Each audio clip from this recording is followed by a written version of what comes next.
नमस्कार।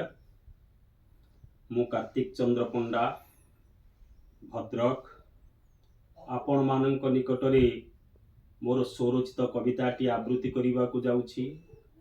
कवितार शीर्षक पितामाता सेवा श्रेष्ठ सेवा। कविताटी संस्कार धर्मी मानवीय मूल्यबोध पर आधारित। आसंतु शुणिबा श्रोता बंधु मोर स्वरचित कविता पितामाता सेवा श्रेष्ठ सेवा।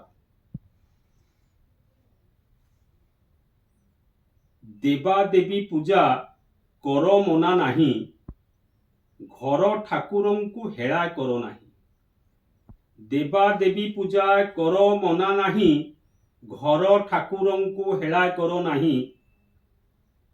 मंदिरे देवता काष्ट पाषाणर, घरर देवता रकत मांसर। मंदिरे देवता काष्ट पाषाणर, घरर देवता रकत मांसर। देवा देवी पूजु धूप दीप देई, घर देवतांकु नथाउ अनाई। देवा देवी पूजु धूप दीप देई, घर देवतांकु नथाउ अनाई।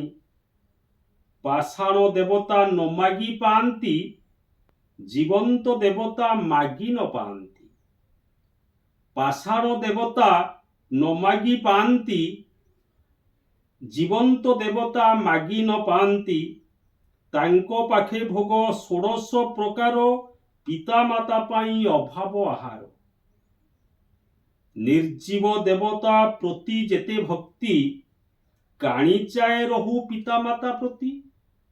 निर्जीव देवता प्रति जेते भक्ति, काणीचाए रहू पिता माता प्रति। पाषाण देवता घर को आणुछु, पाषाण देवता घर को आणुछु। जीवंत देवता घरु तोड़ुअछु। भोग थाली नहीं देवतांको आगे, देखा नहीं केबे खाइबा सरागे। मात्र पिता माता मागंती आहार, आहार न देई देउछ प्रहार। मात्र पिता माता मागंती आहार, आहार न देई देउछ प्रहार।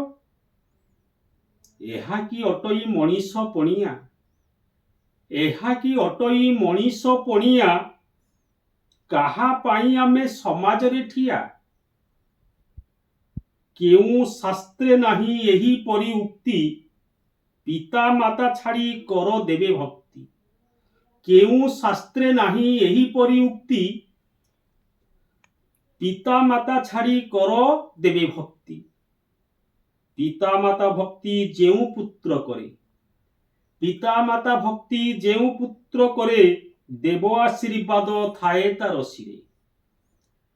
भगवान विष्णु कहंती गीतारे, पिता माता सेवा श्रेष्ठ ए महिरे। भगवान विष्णु कहंती गीतारे, पिता माता सेवा श्रेष्ठ ए महिरे। पिता माता सेवा श्रेष्ठ ए महिरे। धन्यवाद।